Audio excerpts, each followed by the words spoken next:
ফরিদপুরের আলফাডাঙ্গায় বিএনপি ও এর অঙ্গ সহযোগী সংগঠনকে গতিশীল করার লক্ষ্যে এক মতবিনিময় সভা অনুষ্ঠিত হয়েছে। সোমবার বিকেলে উপজেলার বিএনপির দলীয় কার্যালয়ে এ মতবিনিময় সভা অনুষ্ঠিত হয়। সভায় উপজেলা বিএনপির আহ্বায়ক আব্দুল মান্নান আব্বাসের সভাপতিত্বে প্রধান অতিথি হিসেবে বক্তব্য দেন ফরিদপুর ১ আসনের সাবেক সংসদ সদস্য, কেন্দ্রীয় কৃষক দলের সহসভাপতি খন্দকার নাসিরুল ইসলাম।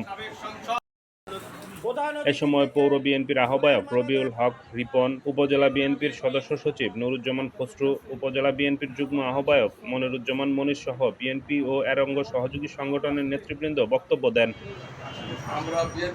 সভায় বক্তারা সংগঠনকে তৃণমূল পর্যায়ে আরও সুসংগঠিত, শক্তিশালী ও গতিশীল করতে বিভিন্ন দিক নির্দেশনামূলক বক্তব্য দেন। আমাদের যে সকল নেতৃবৃন্দ বাড়ি ঘরে পরিচয় করেছে বাংলাদেশ জাতীয়তাবাদী কৃষক